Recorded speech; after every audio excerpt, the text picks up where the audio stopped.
Je remercie aussi les invités, mon général Sow qui est là, Henriette, professeur Diop, Khalifa, tous les autres. Et je remercie aussi, mesdames et messieurs les journalistes, pour votre présence à ce rendez-vous des idées. Donc, à ce premier rendez-vous des idées, et je suis convaincu qu'il ne sera pas le dernier de cette académie montée par mon très cher ami Moustapha. Aujourd'hui, nous entamons donc, ces travaux par un thème très intéressant et très d'actualité, à savoir le politique et ses impacts dangereux sur la démocratie. Et il n'est pas un hasard d'en parler dans un contexte de campagne électorale. Pour moi, le populisme est d'abord une notion polysémique, c'est d'abord une notion à définir. Qu'est-ce que c'est que le populisme? Vraiment, son usage est très répandu désormais. Il est utilisé à gauche, comme à droite, comme au centre de l'échiquier politique dans tous les pays. Mais qu'est-ce que c'est que qu'est-ce que c'est que ce mot valise, finalement, dont la racine devrait, à mon avis, nous indiquer la signification concrète? Alors, on n'a pas beaucoup de temps, donc je vais résumer un peu par rapport à ce que j'avais prévu de décliner dans ma conférence.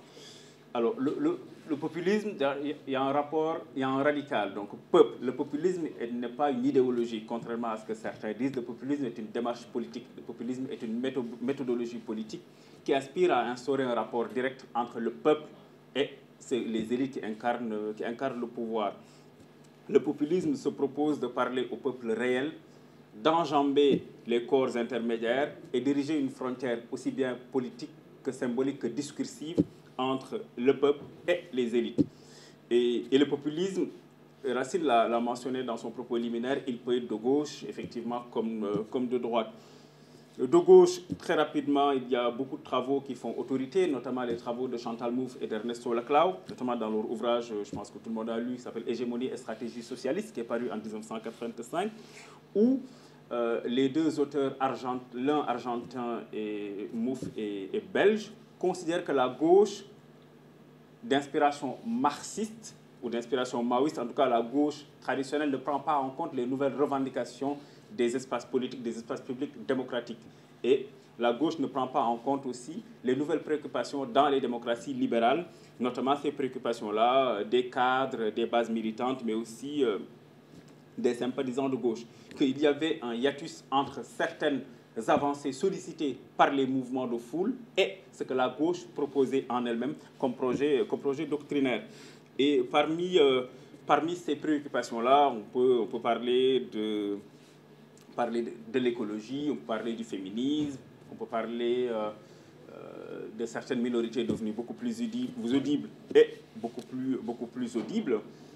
Et tout ceci, pour Chantal Mouffe et Laclau, demander de remplir ce qu'ils appelaient des signifiants vides, c'est-à-dire la notion de leader, la notion de peuple, la notion de pouvoir, la notion de gouvernance, était devenue pour une partie de la gauche qui ne se reconnaît plus dans le mouvement maoïste et dans le mouvement marxiste classique, ne se reconnaît plus dans ces définitions-là et voulait avoir, disons, une satisfaction de ces préoccupations, malheureusement auquel le marxisme ne répondait pas forcément. Et Mouffe, dans sa définition du concept de populisme, jugeait que la politique n'est pas un espace seulement d'accord, mais la politique est surtout n'est pas un espace où chacun produit des idées dans une forme de linéarité, mais en fait que chacun produit des idées et que tout ceci générait ce que Chantal Mouffe appelait un espace agonistique, c'est-à-dire un espace entre adversaires qui ont des divergences et dont l'adversité devait nourrir la démocratie, devait nourrir le politique au sens de gestion et de gouvernance de la cité. Et là, le mot agonistique est différent, agonisme est différent d'antagonisme, parce que Mouffe considérait que la politique est un espace certes de conflictualité, mais n'est pas un espace d'expression des inimitiés. C'est-à-dire là, elle diverge de Carl Schmitt, qui considérait la politique comme un rapport d'antagonisme entre amis et ennemis. Mouffe parlait d'espace agonistique, donc d'espace de confrontation des idées entre des adversaires. Et là, pour préciser quand même, j'ai défini le populisme de gauche, que certains appellent aussi le populisme progressiste. Et son usage a été très fréquent ces 10-15 dernières années, notamment dans des mouvements qui ont subitement connu une forme d'apogée, avant pour certains de péricliter et de perdre le pouvoir. Donc l'usage des termes et des thématiques et des méthodes du populisme de gauche s'est remarqué chez la France insoumise avec les campagnes de Mélenchon, notamment sa campagne de 2007 que certains appelaient une campagne gaulo-mitterrandienne, une campagne inspirée par le penseur Chantal Mouffe.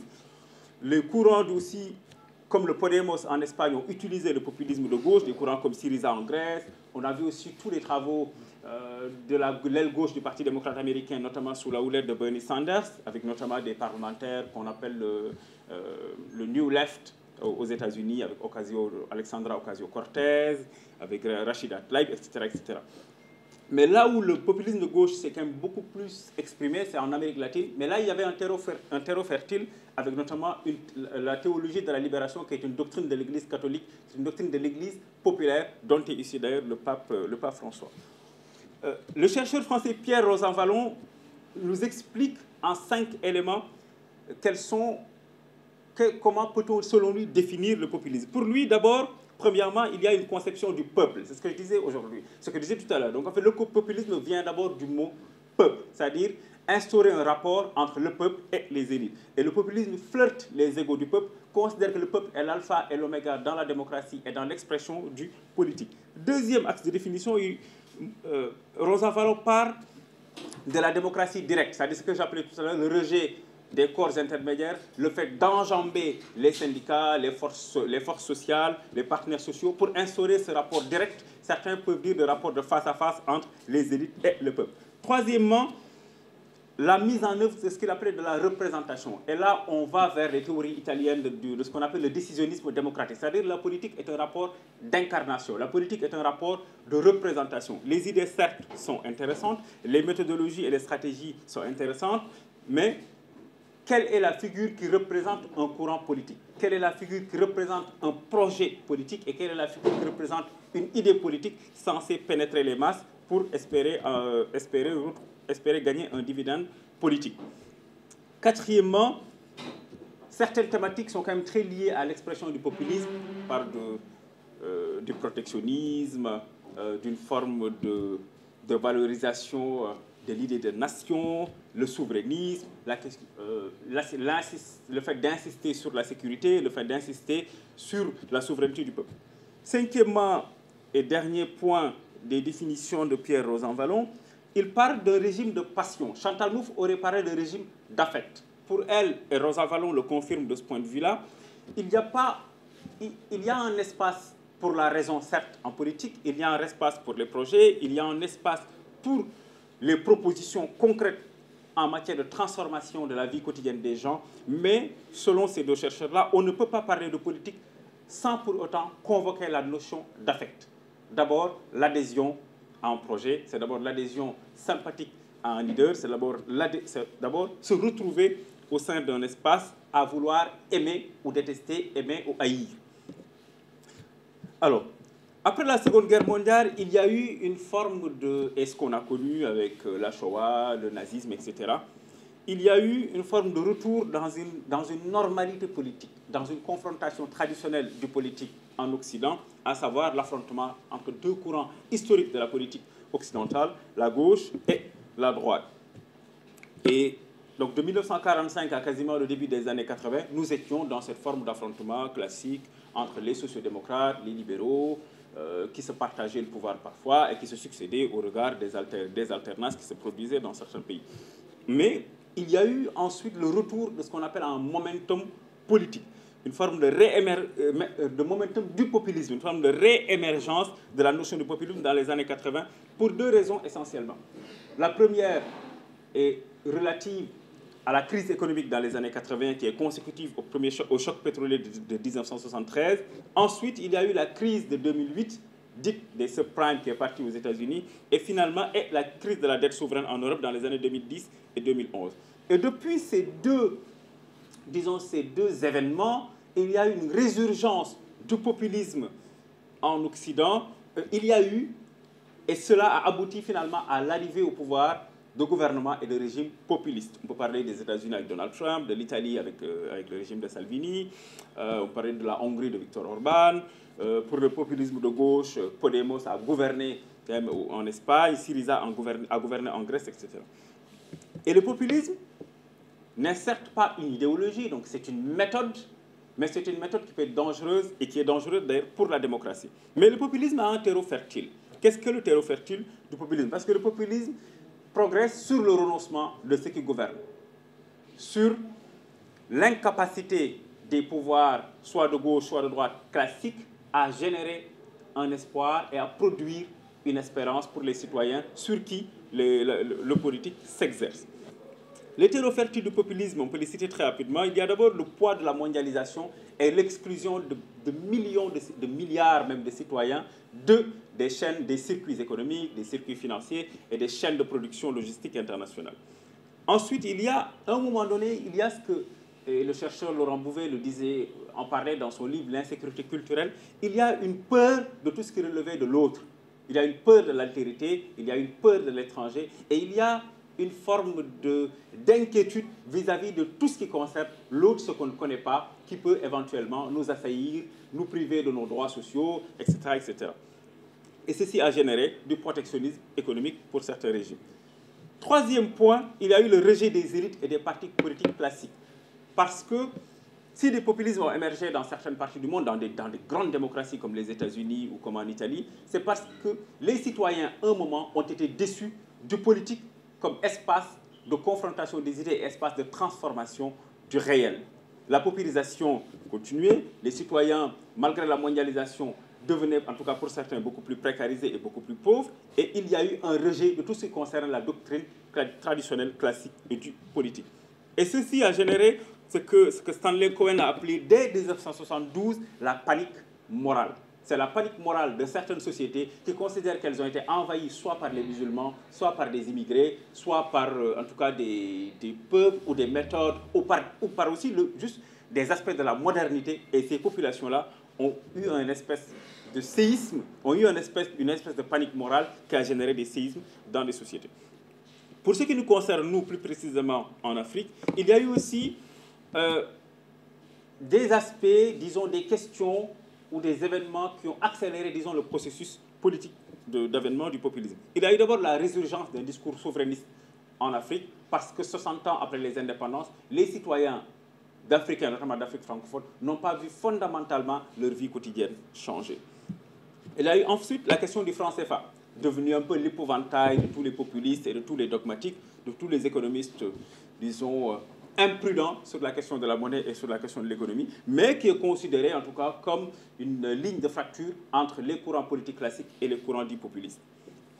Et il faut préciser que le rôle joué par des activistes comme Kémy Séba, que nous avons hébergé dans notre pays pendant 7-8 ans, en lui donnant la parole d'ailleurs toutes les semaines à la télé, a pu produire chez les citoyens, notamment les plus jeunes, un imaginaire de rejet de tout ce qui concerne l'institutionnalisation du pouvoir, tout ce qui concerne la nuance, la sérénité et la production d'un imaginaire de progrès, de justice et de transformation sociale, mais dans le sérieux et la crédibilité. Autre question qui un peu génère les passions, elle est relative aux bases françaises. Beaucoup de citoyens africains, notamment les plus jeunes, ne peuvent pas concevoir que 6 décennies après les indépendances, qu'il y ait encore des soldats d'une puissance étrangère, notamment de l'ancienne puissance coloniale, en tout cas disposer encore de bases sur le territoire. Et ceci m'amène au prochain point sur lequel je pense qu'on peut organiser des dizaines de conférences, c'est le rapport à la France, où le débat public ne permet pas de discuter de manière sereine, de manière apaisée et de manière posée. Le rapport de la France est devenu finalement une ligne de démarcation entre des courants politiques dans notre pays. Le rapport avec la France génère aussi toute forme de fantasme, de complotisme, et ceci aussi nourrit la bête du populisme. Dernier point comme terreau fertile au populisme, il y a aussi la faillite morale des élites politiques, africaine, sénégalaise, la transhumance, le non-respect de la parole donnée, la corruption, les détournements de deniers publics, l'indélicatesse en tout cas dans la gestion des deniers publics, etc. Et il y a aussi une faillite, malheureusement il faut le reconnaître, au sein de nos universités qui deviennent de moins en moins des espaces lucides de pensée et d'expression du savoir. Je disais au début que le populisme n'est pas une idéologie, ce n'est pas vraiment un courant, mais c'est une méthode. Et cette méthode-là, elle s'articule à travers les axes suivants. D'abord, une radicalité dans le propos. Le populisme est contre la nuance, est contre la sérénité, est contre le discours posé et apaisé, parce que le populisme ne progresse que dans le bruit et la fureur. Là, je cite Mélenchon, le bruit et la fureur, le tumulte et le fracas. Le débat serein est l'adversaire peut-être le plus farouche du populisme. C'est pour ça que les courants d'inspiration populiste progressent dans le bruit et ne veulent pas que les questions d'économie, de monnaie, de souveraineté ne soient débattues d'une manière, disons, sereine.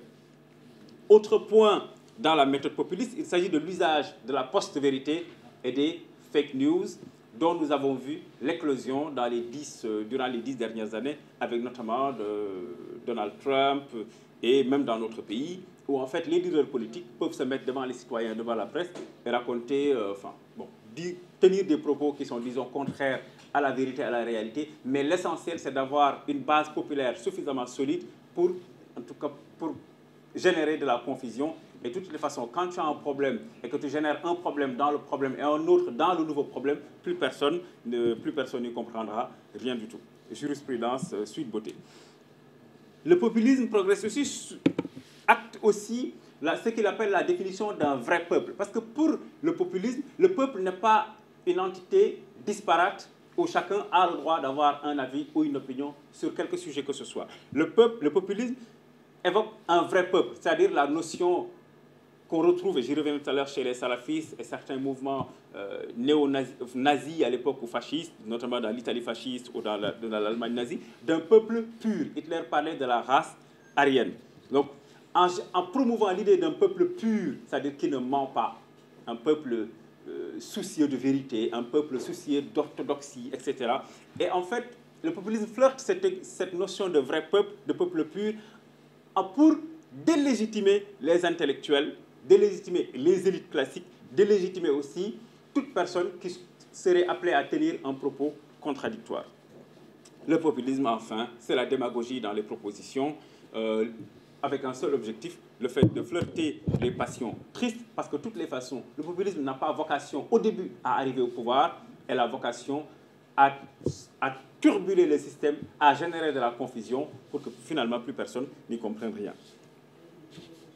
Alors, le populisme est un danger pour la démocratie pour toutes les raisons que je viens d'évoquer, car le populisme est l'adversaire de la paix, car il ne progresse que dans la violence, la confrontation armée, voire le rejet de toute opinion critique. Or, la démocratie est un espace de délibération où chaque citoyen dispose de sa propre voix et que malgré les désaccords, les gens peuvent quand même converser dans une urbanité et dans une société civilisée. Le moteur du populisme, c'est la barbarisation de la société, c'est sa décivilisation pour que toutes les digues de sérénité et de crédibilité cèdent et qu'enfin qu'on arrive dans le régime de la bestialité et de la violence.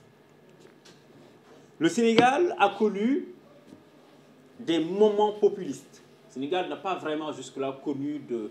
Le PDS a été dans un moment populiste jusque dans les années 90. On connaît tout le monde se rappelle des événements, tout le monde a lu ou s'est documenté un temps soit peu sur les événements de 1988, avec notamment les voitures brûlées, les attentats à l'époque de certaines bandes. Et on est même allé jusqu'à l'assassinat d'un juge constitutionnel. Mais le PDS, à la base, est un parti social-démocrate. Moustapha ne me démentira pas. Le PDS, à la base, est un parti travailliste. D'ailleurs, c'est pour cette raison, pour certains qui ont le sens de l'observation, que son mouvement de jeunes s'appelle l'UJTL, l'Union des jeunesses libérales travaillistes. Et le travailliste est une doctrine social-démocrate, social-libérale. Donc, initialement, le PDS est presque, disons, un mouvement de type social-démocrate, mais tendance radicale, socialiste, avec les mendécistes, les amis de Racine, les mendécistes, savent un peu de quoi je parle. Bon, je ne vais pas revenir sur les péripéties de comment le PDS s'est retrouvé dans un courant libéral, ce n'est pas l'objet de la conversation. Mais ce que je voulais dire surtout, c'est que le parti a connu son mouvement populiste en versant dans la violence, en versant dans la confrontation réelle. On se souvient de Wade qui demandait à ces jeunes de s'opposer violemment aux forces de l'ordre à l'époque. Mais après ses participations dans les gouvernements d'union nationale, le PDS s'est recentré et a compris qu'au Sénégal, jusqu'à présent en tout cas, on n'accède au pouvoir que par le suffrage universel mais ni par la confrontation, ni par le populisme, ni par la démagogie, ni par la violence. Donc, nous n'avons pas eu vraiment de parti fondamentalement populiste, mais nous avons eu des moments populistes dans l'extrême gauche, de l'extrême gauche, disons, jusqu'au Parti démocratique sénégalais. Alors, aujourd'hui, nous sommes en campagne électorale.